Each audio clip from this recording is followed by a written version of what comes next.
introduce myself. My name is Dina Silver. Um, I've been teaching for probably about maybe 12 years or so. This is a second career for me. I used to work for the Postal Service. I did Postal Service for like 18 years, straight out of high school. But I always wanted to teach, fell in love with math, so I double majored. Math was something that was difficult for me growing up. I hid from it, didn't know why. Um, but I learned to love it when when my oldest became old enough to start doing different types of math, and I needed to help him. So I had to face the fear, and then I fell in love with it from facing the fear. And so I said, if I can do it enough to teach it, learn it, and then teach it, um, I need to make sure I understand every part of it so I can relate that to someone else who's struggling. And because of that, I've had a lot of success with it. So I'm all about, finding those gaps and trying to fill in those gaps. We have a few minutes. Can you guys introduce yourself and say, what you teach, where you're from?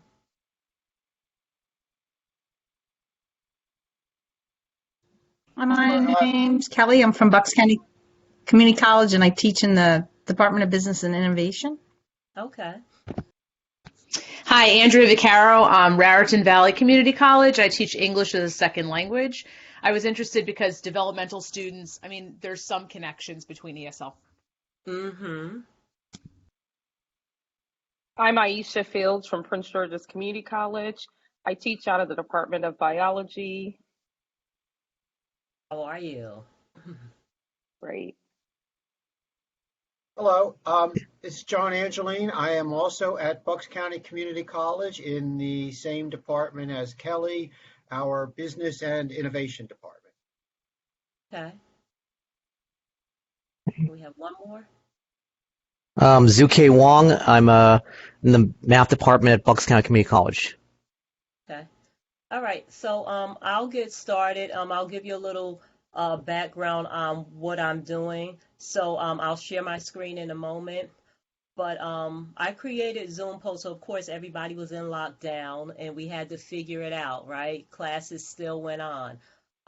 So it was difficult not being in the classroom with students, especially developmental. Like most of my classes are developmental. I take them I want them. I always say, give me the developmental before you give me anything else. And so a lot of my students in class, they struggled so much. And then being online, it was very hard to gauge them and find out what they're learning. When taking a test, it was difficult to find out because, of course, they're at home and it's easy to cheat, get up and leave and they're not really paying attention. So I wanted to keep them engaged and know that they were always engaged. So I always made sure, okay, your camera has to be on, all of those things. So I'm going to share my screen and I'll walk you through the process of what I do.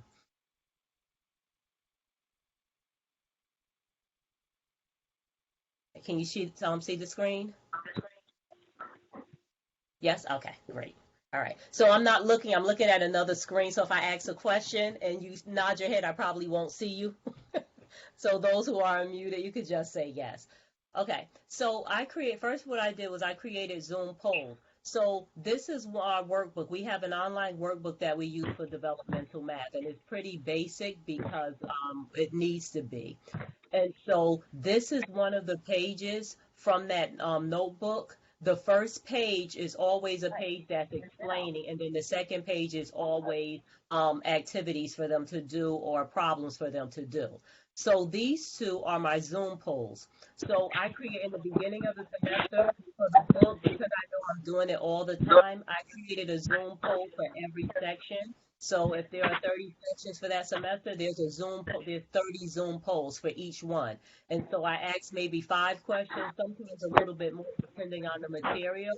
So here are the questions here for the poll. And I usually do this like close towards the end of before I'm finished with class, after we're finished with the lesson. But in between, after I do a concept, I do this poll here. So it's just a smiley face, a really big smile that I have it, I think I'm okay, and I don't get it. because I can download this and I'll show you all of that. So after class, what I do is I go into Zoom and I get the information, right? So here's the raw data. This is what comes out of Zoom. So of course I have to go in and kind of clean it up. Not a lot of cleanup at all. Once I do it once, I really don't have to do it as many times. So so you see here it has all of the sections here. It has the grade that whatever the student put in here. And what I do is I put in another column where I grade it. So whether they got the concept or they didn't, right? And so after that, I create this mail merge. So these are my students, right? And here, this goes directly to them. So once I save it, and I'll show you how I'll show you that part as well. Once I save it, I have it in a file. So every time I update that file, it automatically updates for me, and the email is sent directly from Excel. So I don't have to go into one and sending it's already here, it's already there and set up with the text. So here is what it looks like. So once I analyze the data, I'm also a data person. I work for William Patterson as well as Passaic County Community College. So at William Patterson, I do the data. I run the system for our teachers. I pull their assessments. So I work with the accreditation department, and I run all the data. So data has always been a big part of my career as well. So here, this is all of the information for the students. So I can go in, depending on where we are, and I can get, create these forms. I can create these charts to see where they need help. So after a class, I usually do this after a class, whatever we're on, and I look at the student scores to see how well they did on the work that I gave them, the poll. And then I use that to go back and reteach.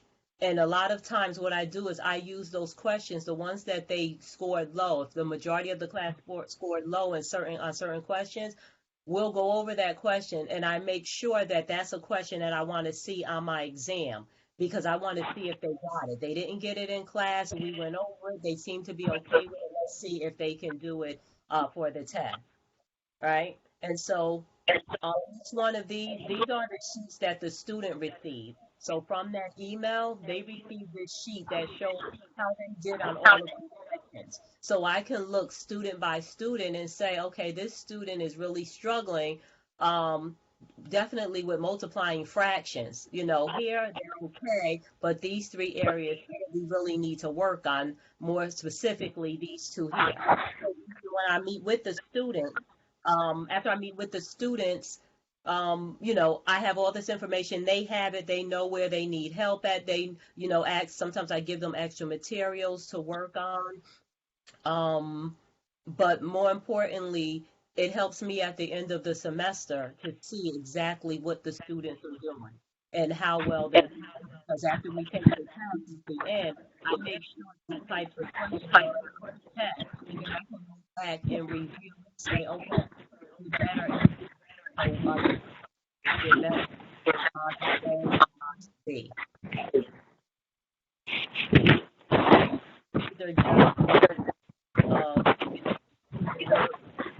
So these are all done. This is not something that I have to do one by one. It's all part of Excel, where Excel can take the data from here and give me different sheets and put it in files for me.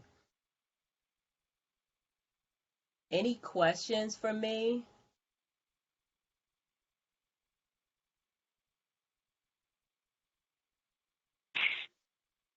I just had a comment. I'm getting, I don't know if it's just me, like a lot of background noise, so it's hard for me to hear everything. Really? Is everyone else okay? You, there's a tremendous amount of feedback. I think somebody's not on mute.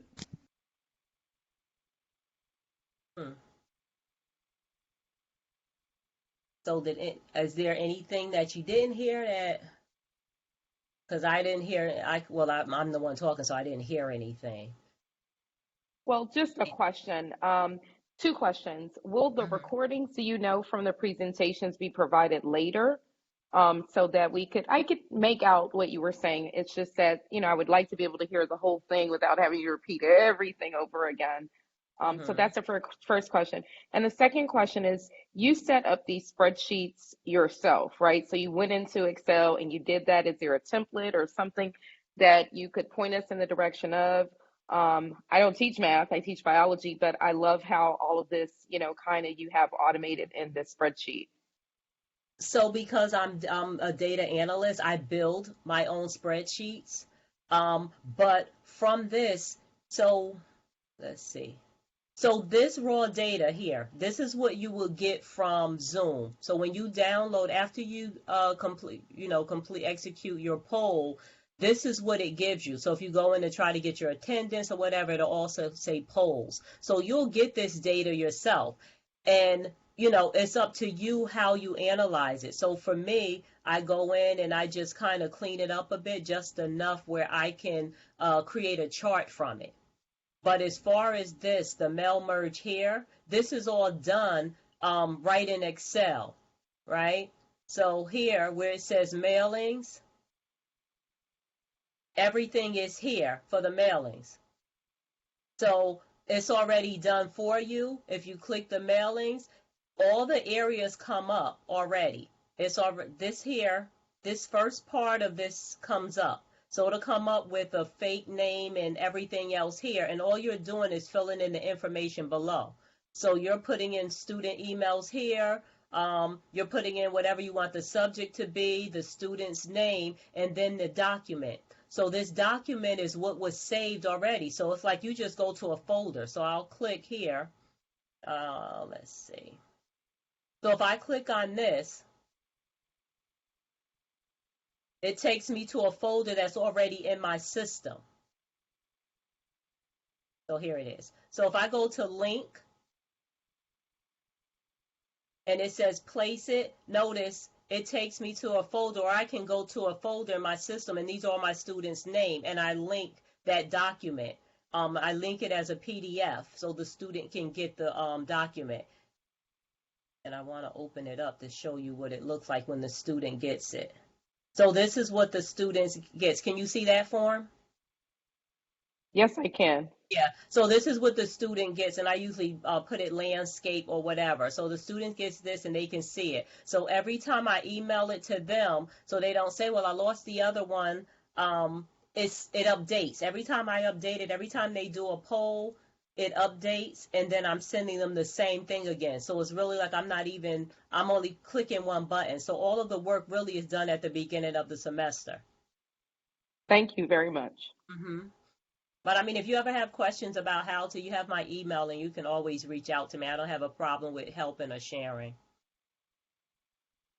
Thank you. You're welcome. Any other questions or comments?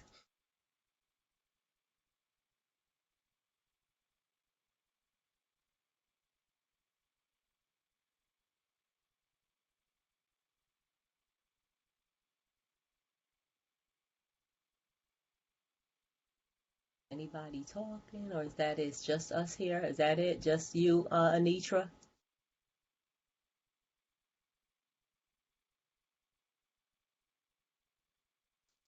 Yes, I'm still here. Oh, because I couldn't hear anything. Is it just us? Because I can't see it has. I'm not used to this. Yeah, we have an audience. We're still watching. Okay, no, because I didn't hear anyone. Because this is basically it. I don't have anything else because I knew the time would be. We wouldn't have much time, but I wanted to at least share, what I was doing and how I use Zoom. How it definitely helps. It helps the student. It keeps the student on track during class. So a lot of times where students are engaged, now they're engaged because they know that there's going to be a poll. The first poll they can probably get away with, but the second one where they have to actually do the work, here they have to do the work and put the answers in. So notice how the poll is set up. The poll is not set up where they're just choosing A, B, C, or D. They have to actually do the work and put in an answer. And I like this better because then at the end, once they're finished, because I usually run I'll give them maybe 20 to 25 minutes depending on the concept. I'll give them probably about 20 minutes to do maybe 10 questions or 15 minutes to do 5 questions or something like that. So once they're done and everyone has completed the poll, I show the answers. So it's already on Zoom. All you need to do is click the bottom of the poll and it says show answers. So now they have the correct answer. So now they can go back in. They can take the time for homework or whatever it is, and they can try to, do the problem again to see if they get the correct answer. Or if I notice that students are saying, I didn't get this one right, can you explain it? So then I'll explain it. So that's usually the end of our class. We usually spend time going over what they didn't get right in the poll and answering questions of why. So, I mean, it's really helpful. It's helpful to me and it's helpful to them as well. Did you say that these were graded? What? The polls? Yes. Yeah, the polls. So you do count them as a part of their grade. Okay. Well, it's part of class participation. Okay. Yeah. So yeah, I don't it's like class participation. So it's like, it's like attendance. What is it? 5% of the grade is like attendance, participation or whatever. So I just use it for that. This is really good. I didn't realize the power of integrating Zoom with Excel. So looking at your Excel, downloading the Zoom poll, and then setting up my mail merge. I see your other tabs. Did you have to manually do that too for each of those students, or all of that pretty much works out? Right. So for this one here, so once I pivot this and I can go into, let's see.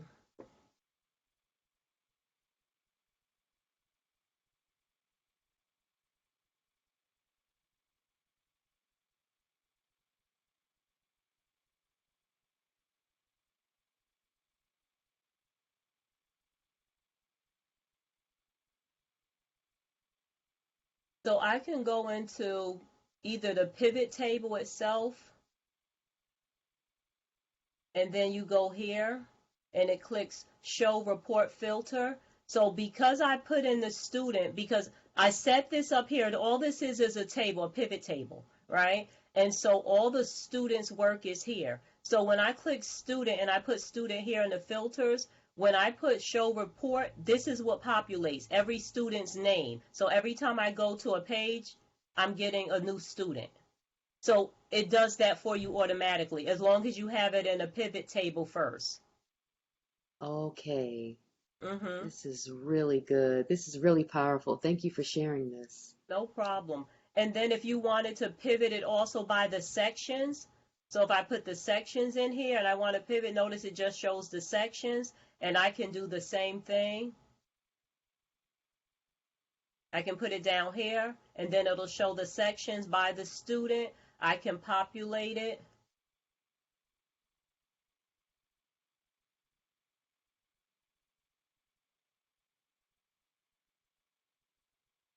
And notice it shows up by every section.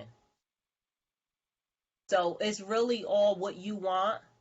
But this filter here is very helpful if you just have, if you just want to see how your students are doing. Each student, the filter is very helpful because it does it for whatever you have here. All you do is bring it down.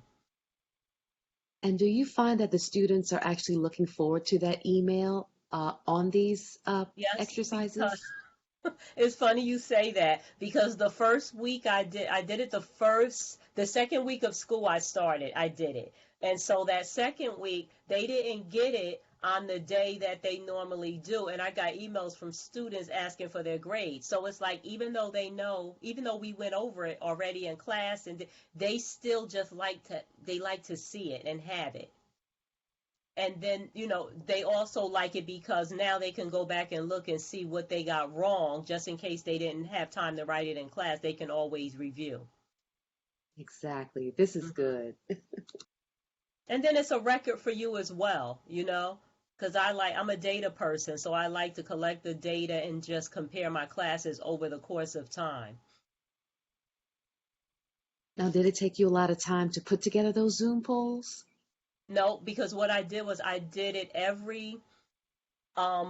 so every class twice, so I have a class twice a week. And because it's only like I usually do 10 questions, sometimes I do more depending on how easy how simple it is, I'll do more.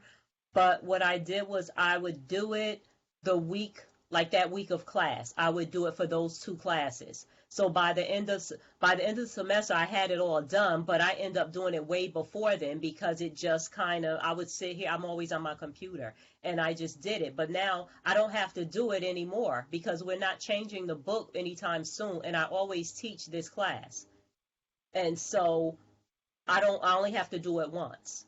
So it lets you save the polls and you can reuse them. Yes. Yep. Awesome.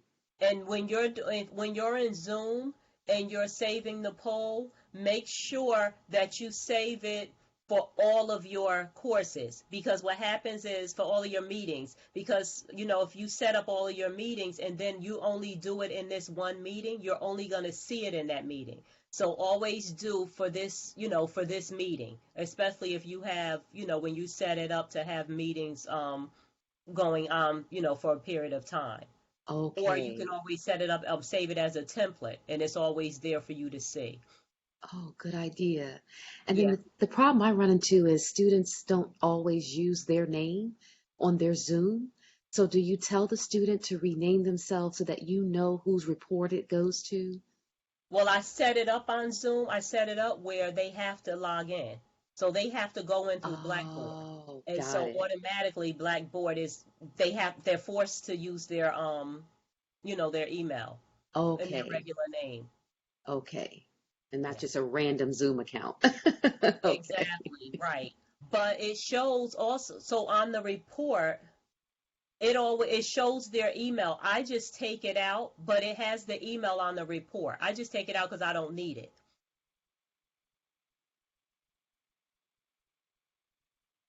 But it'll always, like, you'll have a column where it have the email that the student signed in under. And I know sometimes they don't even use the email for the class, but see, they have no choice because I make sure that they have to go in through Blackboard. Got it. I'm Yeah. going to do that now.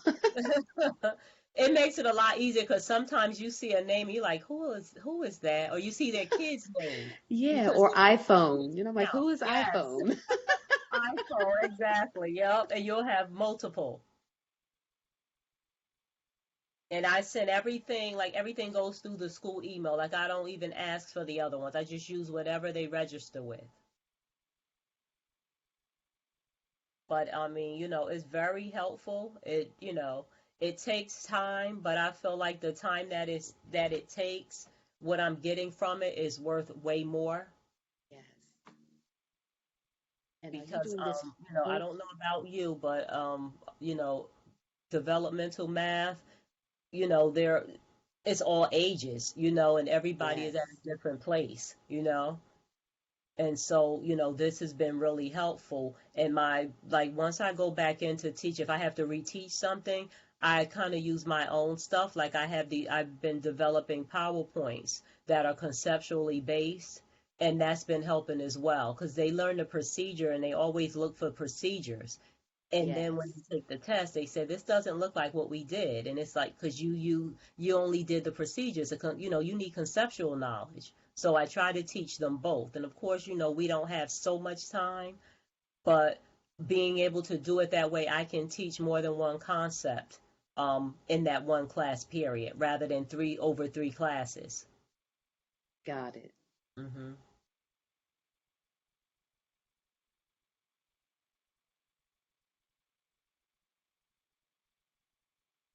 Well, we did good with time.